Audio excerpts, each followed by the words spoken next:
अक़वाम मुत्तहिदा के जौहरी तनवाई के बैनुल अक़वामी इदारे के सरबराह राफेल ग्रोसी का कहना है कि उनके मुआयनाकारों को ईरान वापस आने और दोबारा बातचीत करने की ज़रूरत है। ग्रोसी का कहना है कि उनकी अव्वलीन तरजीह ईरान वापसी है, लेकिन उनका मज़ीद कहना है कि ये कोई आसान काम नहीं होगा। जब इन इत्तलात के बारे में पूछा गया कि ईरान का जौहरी प्रोग्राम उसकी जौहरी तनसीबात पर हमलों की वजह से सिर्फ चंद माह पीछे रह गया है, तो ग्रोसी ने कहा कि मुझे इस तरह की सोच पसंद नहीं है कि जौहरी प्रोग्राम कितना पीछे चला गया है। मामला यह है कि तकनीकी और सनती सलाहियत दोनों ही मौजूद हैं और इस बात से कोई भी इनकार नहीं कर सकता। ग्रोसी का मज़ीद कहना था कि सिफारती हल का मौका मौजूद है, हमें यह मौका ज़ाया नहीं करना चाहिए। उन्होंने मज़ीद कहा कि ये अहम नहीं है कि ये 2 महीने हैं या 3 महीने, हमें एक ऐसे हल की ज़रूरत है जो वक्त की आजमाइश पर पूरा उतरे। गज़ा में हमास की जानिब से किए गए एक हमले में इसराइली फ़ौज के एक अफसर समेत 7 फ़ौजी अहलकार हलाक हो गए हैं, जबकि एक अलहदा हमले में एक इसराइली फ़ौजी शदीद ज़ख्मी भी हुआ है। ख़बर रसा इदारे रॉयटर्स ने इसराइली फ़ौज के बयान का हवाला देते हुए बताया है कि ये 7 फ़ौजी खान यूनिस शहर में उस वक्त मारे गए जब उनकी गाड़ी के नीचे नस्ब एक धमाका खेज मवाद फटा और गाड़ी में आग लग गई। इसराइली फ़ौज के अदादो शुमार के मुताबिक जून के आगाज़ से अब तक गज़ा में लड़ाई के दौरान कम से कम 19 इसराइली फ़ौजी मारे जा चुके हैं। याद रहे कि इसराइल ने अक्टूबर 2023 में हमास के हमले के जवाब में गज़ा पर शदीद फ़िज़ाई और ज़मीनी कार्रवाइयों का आगाज़ किया था। ख़बर रसा इदारे रॉयटर्स के मुताबिक हमास के ज़ेर इंतज़ाम वज़ारत सेहत का कहना है कि इसराइली हमलों में अब तक 56,000 से ज़ायद फ़लस्तीनी हलाक हो चुके हैं, जबकि 25 लाख से ज़ायद की आबादी में से बेशतर बेघर हो चुकी हैं और उनको शदीद ग़िज़ाई बहरान का सामना है। ईरान ने इसराइल के लिए जासूसी के इल्ज़ाम में 3 अफराद को फांसी दे दी है। ईरानी अदलिया की खबर रसा एजेंसी मीज़ान का कहना है कि इदरीस अली, आज़ाद शुजाई और रसूल अहमद ने मुल्क में अहम शख्सियात के कत्ल करने के लिए आलात दरामद करने की कोशिश की थी और मुकदमे के बाद उन्हें मुजरिम करार दिया गया था। सदर डोनाल्ड ट्रंप ने ईरान पर अमेरिकी हमले से मुतल्लिक खुफिया इंटेलिजेंस रिपोर्ट की लीक होने पर CNN और न्यूयॉर्क टाइम्स को शदीद तनकीद का निशाना बनाया है और दावा किया है कि ईरान के जौहरी तनसीबात मुकम्मल तौर पर तबाह कर दी गई हैं। सदर ट्रंप ने social media platform truth social पर पोस्ट करते हुए लिखा कि फेक न्यूज देने वाला CNN न्यूयॉर्क टाइम्स के साथ मिलकर तारीख़ के सबसे कामयाब फ़ौजी हमले में से एक को बदनाम करने की कोशिश कर रहे हैं। सदर ट्रंप ने कहा कि ईरान के जौहरी तनसीबात मुकम्मल तौर पर तबाह कर गई हैं। सदर ट्रंप ने कहा कि ईरान के जौहरी तनसीबात मुकम्मल तौर पर तबाह कर दी गई हैं। अवाम न्यूयॉर्क टाइम्स और CNN दोनों पर तनकीद कर रहे हैं।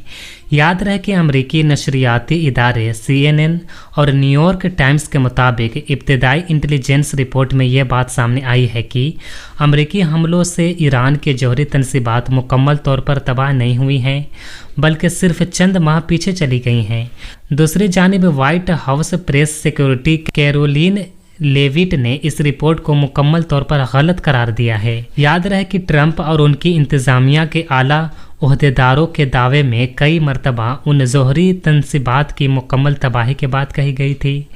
पीर की सुबह ट्रंप की जानिब से अपने social media network truth social पर जारी एक पैगाम में एक बार फिर दावा किया गया है कि अमेरिका ने तमाम ईरानी जौहरी तनसीबात पर हमला करके उन्हें भारी नुकसान पहुंचाया है। इजरायली डिफेंस फोर्सेस और ईरानी सरकारी मीडिया का दावा है कि उनकी जानिब से ड्रोन्स मार गिराए गए हैं। दूसरी जानिब से इसराइली डिफेंस फोर्सेस का कहना है कि इजराइल की सरजमीन की जानिब बढ़ने वाले 2 ड्रोन्स जिनके बारे में कभी इम्कान है कि ये ईरान से हैं, उनको मार दिया गया है। इजरायली वज़ीर आज़म बेनियामिन नेतन्याहू ने ईरान और इजराइल के दरमियान जंगबंदी को तारीख़ी फ़तह करार दिया। कौम से खिताब में उन्होंने कहा कि ये फ़तह कई नस्लों तक याद रखी जाएगी। हमने अपनी बका को दरपेश 2 फौरी ख़तरों का ख़ात्मा किया, एक जौहरी ख़तरा और दूसरा बैलिस्टिक मिसाइलों का ख़तरा। अगर हमने कार्रवाई ना की होती तो हमें अपनी तबाही का ख़तरा दरपेश होता। नेतन्याहू का कहना है कि आईडीएफ ने ईरान के सीनियर कमांडर को ख़त्म कर दिया, जिनमें 3 चीफ ऑफ स्टाफ जौहरी, साइंसदान और आला ओहदेदार शामिल थे। उन्होंने अपनी तकरीर में सदर ट्रंप की इस मुहिम में शमूलियत का एतराफ़ भी किया और कहा कि हमारे दोस्त ट्रंप हमारे साथ इस तरह खड़े हुए जैसे आज से पहले कोई नहीं हुआ। उन्होंने अपनी तकरीर में सदर ट्रंप की इस मुहिम में शमूलियत का एतराफ़ भी किया और कहा कि हमारे दोस्त सदर ट्रंप हमारे साथ इस तरह खड़े हुए जैसे आज से पहले कोई नहीं हुआ। उनके अहकामात पर अमेरिकी फ़ौज ने फोर्दो में मौजूद ज़ेरे ज़मीन यूरेनियम अफजूदगी की तनबीह को निशाना बनाया। 24 जून की सुबह जब रेस्क्यू एहलकार आदिल हुसैन एक हादसे की इत्तला पर रोड से तकरीबन 300 फुट से ज़्यादा नीचे हादसा पर पहुंचे तो वहां हैरत ज़दा हो गए। दरियाए कन्हार के किनारे एक तबाह हाल गाड़ी मौजूद थी, जिससे चंद फुट की दूरी पर एक जोड़े की लाशें पड़ी हुई थीं, मगर उन्हें यह देखकर ताज्जुब हुआ कि करीब 3 साल का बच्चा वहां पत्थर से टेक लगाए खामोश बैठा था। यह बच्चा हादसे में मारे जाने वाले जोड़े का बेटा था। यह मंजर देखने वाले आदिल हुसैन अकेले न थे, बल्कि थाना कागान के एसएचओ राजा साजिद भी अपनी नफरी के हमराह मौके पर मौजूद थे। कांग्रेस के सीनियर नेता जयराम रमेश ने कहा है कि गुज़िश्ता 11 सालों से मुल्क में गैर एलानिया इमरजेंसी नाफिज है। जयराम रमेश ने कांग्रेस की जानिब से एक बयान जारी किया है, जिसमें उन्होंने इल्ज़ाम लगाया कि गुज़िश्ता 11 बरसों में मरकजी हुकूमत ने आइन पर हमले किए, मीडिया पर काबू पाया और तफ्तीशी एजेंसियों का गलत इस्तेमाल किया। जयराम रमेश ने दावा किया है कि आइन पर हमले हो रहे हैं। वज़ीर आज़म ने 2024 के लोकसभा इंतखाब के दौरान डॉक्टर भीमराव अंबेडकर की विरासत से धोखा देने की नीयत से 400 पार का मैंडेट मुल्क की आवाम से मांगा ताकि आइन को बदला जा सके, लेकिन भारत की आवाम ने उन्हें ये मैंडेट देने से इनकार कर दिया। हुकूमत ने कौमी अहमियत के संगीन मामलात पर बहस से इनकार किया। अहम बिलों को बगैर बहस के जबरदस्ती मंजूर कराया गया। पार्लियामेंट्री कमेटियों के किरदार को नज़रअंदाज किया गया।